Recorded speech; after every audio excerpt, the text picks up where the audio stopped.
जब वात डोमिनेंट आदमी एंग्सियस होता है, किसी भी वात डोमिनेंट आदमी को एंग्सियस होते देखो तो वो एक ही विचार को बहुत देर तक अपने दिमाग में रिपीट करता है। जैसे एक एग्जांपल दें, बहुत सारे धार्मिक लोग एक वर्ड को, एक मंत्र को रिपीट करते, तो मस्तिष्क के किसी एक हिस्से पर ज्यादा एक्सरसाइज कराते।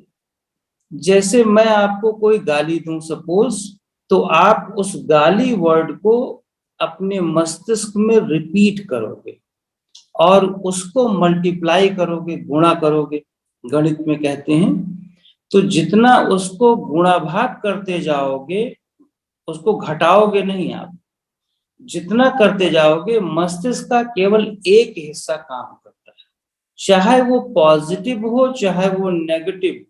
अगर किसी भी वस्तु को बहुत अधिक देर तक रिपीट करोगे तो मस्तिष्क में सबसे ज्यादा वो हिस्सा जिसको उदान वायु कहते हैं वो एक्टिव हो जाती है।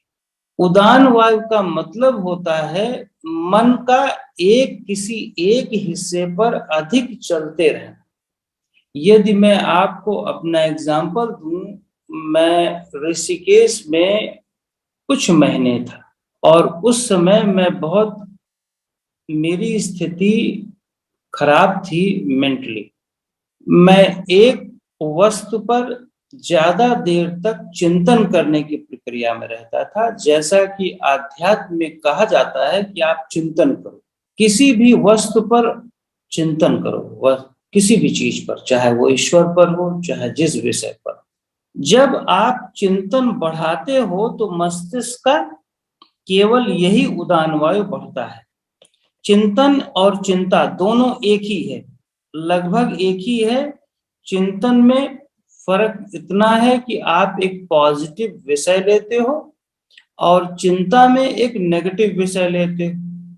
चिंता में आप इमीडिएट भय में आ जाते हो और चिंतन में देर में भय में आते हो। इसीलिए चिंतन करते करते, मान लो भगवान की चिंतन कर रहे हो तो आप फिर भी डर में होते हो। आप ज्यादा भगवान के प्रति चिंतन करते हो कि भगवान ये न होने देना मेरे परिवार को, वो न होने देना, ऐसे होने देना, हमें बचा लेना। वो भय का ही है, लेकिन वो दूसरे टाइप का भय आता है, दूसरे द्वार से आता है। क्यों? क्योंकि मस्तिष्क का कोई एक हिस्सा ऐसा जागृत कर दिया गया, एक्सरसाइज करा दिया गया, जो उदान वायु को बढ़ा गया। उदान वायु का मतलब होता है डकार, ऊपर चढ़ने वाली वायु। सिंपल सा, एक सिंपल सी लैंग्वेज में बताना चाहूंगा। उदान वायु संस्कृत वर्ड है। उदान वायु का मतलब होता है मन का आवश्यकता से अधिक चलायमान हो जाना, उड़ना, उदान करना, उड़ना। मन का आवश्यकता से अधिक चलना मस्तिष्क को प्रेशर देता है, तो ये आपकी डकार बढ़ जाती है। 90% लोगों का नाभि के ऊपर और छाती के नीचे जो अपर पेट है, ऊपरी हिस्सा पेट का है, वो खिंचा रहता है, जिसको डायाफ्राम कहते हैं। जब आपकी डकार निकलती है तो आपको आराम महसूस होता है। जब तक डकार रहती है तब तक आपको सफोकेशन, फियर और ऐसा लगता है कि ये लाइफ कुछ भी नहीं, ड्यू टू ये उदान वायु। जब तक ये डकार चढ़ी रहती है आपको लाइफ में कुछ नहीं सोचता।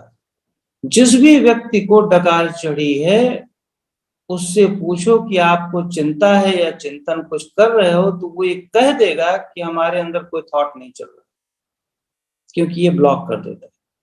पर उसके पहले कितने सालों से आप वो करते आ रहे हो, उस प्रोसेस को समझ ही नहीं पाते। इसीलिए ध्यान दो, मैं यदि आपको अपना एक्सपीरियंस बताऊं, कुछ महीनों में जब ऋषिकेश में था और मैं घंटों घंटों डकार निकालने वालों में से था। मैं इसलिए बता रहा हूं क्योंकि बिना एक्सपीरियंस के बात करना बहुत मूर्खता होती है। शायद आप इसे समझ पाएंगे। और रात में यहाँ तक कि जब डकार निकालते थे तो जानवर भी चिल्लाने लगते थे, उनको लगता रहा होगा कि ये कौन सा दूसरा जानवर आ गया। कहने का मतलब है कि जानवर भी अपने पड़ोसियों की आवाज से परिचित होते हैं, लेकिन एक ऐसी आवाज जो आप डकार के तरह फेंक रहे हो और घंटों घंटों तक, और ये चिंतन और चिंता में मैं भेद नहीं कर पाया। क्यों? क्योंकि मैं बैठे बैठे जबरदस्त चिंतन किया करता था और मुझे लगता था ये पॉजिटिव साइड है। पर कोई भी काम सच और गलत में बहुत चिंतन करने की जरूरत नहीं होती। हर आदमी, इवन कि छोटा बच्चा भी इजीली अंडरस्टैंड कर सकता है कि क्या सच है और क्या गलत है। यहाँ तक कि हम तो बहुत बड़े हैं। कहने का अर्थ है कि ये उदान वायु या डकार जो ऊपर चढ़ने वाली है, जो सिर का सत्यानाश कर देती है, मस्तिष्क का सत्यानाश कर देती है, यही मृत्यु का द्वार है। इसी के फ्लक्चुएट होने पर मृत्यु आती है, इसी के फ्लक्चुएट होने पे प्राण बाहर निकल जाता है। इसीलिए उदान वायु को ज्ञान वायु भी कहते हैं।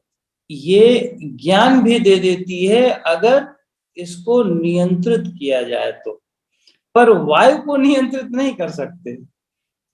मन को शांत कर सकते हो, तब ये वायु नियंत्रित